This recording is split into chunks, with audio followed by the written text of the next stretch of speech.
Welcome to our new session of KCC tutorials. तो बच्चों, आज हम लोग 10वीं कक्षा का हिंदी लोक भारती का ये पाठ दो लघु कथाएँ ये पढ़ने जा रहे हैं, जिसमें दो लघु कथाएँ हम पढ़ने वाले हैं। बोध कथाएँ इसमें हम पढ़ने वाले हैं, जो लिखा गया है नरेंद्र छाबड़ा इनके द्वारा। पूरक पठन के लिए हमें ये पाठ दिया गया है, जिसमें दो लघु कथाएँ दी गई है। बोध पर आधारित ये कथाएँ हैं। तो वीडियो स्टार्ट करने से पहले आपको एक रिक्वेस्ट है कि आपको अगर हमारे वीडियोस अच्छे लगते हो, इसका फ़ायदा होता हो, तो इसे ज़्यादा से ज़्यादा लाइक, शेयर और कमेंट कीजिए और हमारे चैनल को सब्सक्राइब कीजिए। तो चलिए शुरू करते हैं हमारी पहली कहानी। इससे पहले इनके बारे में जानते हैं। देखिए इनका परिचय नरेंद्र छाबड़ा जी का। नरेंद्र छाबड़ा जाने माने कथाकार है, कथा लिखते हैं। ये कहानियों के साथ साथ आपने बहुत सी लघु कथाएँ भी लिखी है। लघु कथाएँ मतलब शॉर्ट स्टोरीज़। आपकी लघु कथाएँ विभिन्न पत्र पत्रिकाओं में नियमित रूप से स्थान पाती रही हैं। मतलब बहुत सारी ऐसी पत्र पत्रिकाएँ हैं जिनमें इनके लघु कथाएँ बहुत प्रसिद्ध हुई है। इनकी प्रमुख कृतियाँ क्या है? मेरी चुनिंदा लघु कथाएँ आदि, ये किताब है इनकी, बहुत प्रसिद्ध हुई। इस गद्य में हमें क्या पढ़ना है? देखिए यहाँ दो लघु कथाएँ दी गई है। प्रथम लघु कथा में लेखक ने यह दर्शाया है कि जब हम बड़ी दुकानों, मॉल, होटलों में जाते हैं तो कोई मोल भाव नहीं करते हैं, क्योंकि वहाँ पर हम बहुत सारे जो भी दाम होते हैं वो न पूछते ही ऐसे ही खरीदी करते हैं। भाव तोल वहाँ पर नहीं करते, चुपचाप पैसे देते हैं, सामान ले चले आते हैं।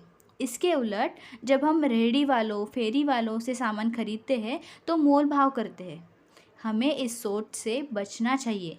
ये बात हम पहली कथा में पढ़ेंगे, सीखेंगे। और दूसरी लघु कथा जो है, इसमें देखिए क्या है। दूसरी लघु कथा में लेखक ने रिश्वतखोरी, भ्रष्टाचार पर करारा व्यंग किया है। यहाँ लेखक ने दर्शाया है कि सत्य का पालन ही लक्ष्य तक पहुँचने में सहायक होता है। भ्रष्टाचार और रिश्वतखोरी से कुछ नहीं हो सकता। यहाँ से इसके साथ कोई भी आगे अपने मुकाम पर नहीं पहुँच सकता। रिश्वतखोरी और भ्रष्टाचार होने के कारण कोई भी आगे नहीं बढ़ सकता, ये सफलता नहीं पा सकता। ये दोनों सीख आज हम इस लेसन से, इस पाठ से पढ़ेंगे। अभी हम देखते हैं कि पहली हमारी जो लघु कथा है वो क्या लिखी है इन्होंने, नरेंद्र छाबड़ा जी ने। कंगाल ये कथा है। शुरू करते हैं। देखिए इस वर्ष बड़ी भीषण गर्मी पड़ रही थी। भीषण गर्मी मतलब बहुत ज़्यादा गर्मी पड़ रही थी।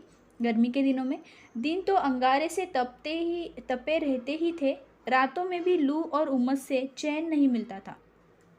दिन में तो सूरज होने के कारण बहुत ज़्यादा गर्मी होती ही थी, लेकिन रात में भी लू और उमस से चैन नहीं मिलता था। अभी लू और उमस मतलब क्या? लू मतलब हीट मतलब गर्मी, और उमस मतलब आर्द्रता, ह्यूमिडिटी जिसे हम कहते हैं। इस हीट एंड ह्यूमिडिटी के कारण बहुत ही गर्मी महसूस होती थी, बिल्कुल भी चैन नहीं मिलता था। तो सोचा इस लिजलिजे और घुटन भरे मौसम से राहत पाने के लिए कुछ दिन पहाड़ों पर बिताए। तो लेखक ने यहाँ पर दिया गया है, एक व्यक्ति के बारे में कहा गया है। एक व्यक्ति सोच रहा है कि ऐसे घुटन भरे मौसम से राहत पाने के लिए हमें कहाँ जाना चाहिए? पहाड़ों पर जाना चाहिए। लेखक लिखते हैं कि पहाड़ों पर जाने का हमने नक्की किया। अगले सप्ताह ही पर्वतीय स्थल की यात्रा पर निकल पड़े। 2-3 दिनों में ही मन में सुकून सा महसूस होने लगा था। ये बाहर जाते हैं घूमने के लिए पर्वतीय स्थल पर, जहाँ पर सुकून मिले, दिल को चैन मिले। मतलब थोड़ी सी घुटन भरी जो ज़िंदगी है, इससे राहत पाने के लिए ये अपनी जो यात्रा है ये शुरू कर देते हैं। 2-3 दिनों में इन्हें बहुत अच्छा सा सुकून सा महसूस होने लगता है। वहाँ का प्राकृतिक सौंदर्य, हरे भरे पहाड़, गर्व से सीना ताने खड़े दीर्घता सिद्ध करते वृक्ष, पहाड़ों की नीरवता में हल्का सा शोर कर अपना अस्तित्व सिद्ध करते झरने मन बदलाव के लिए पर्याप्त थे। देखिए निसर्ग सौंदर्य कितने अच्छे तरीके से इन्होंने यहाँ पर वर्णित किया है। हरे भरे पहाड़, गर्व से सीना ताने खड़े हुए हैं, मतलब डट कर खड़े हैं ये पहाड़। दीर्घता सिद्ध करते वृक्ष मतलब बड़ा होना, दीर्घता मतलब बड़ा होना, ये सिद्ध करते हुए वृक्ष।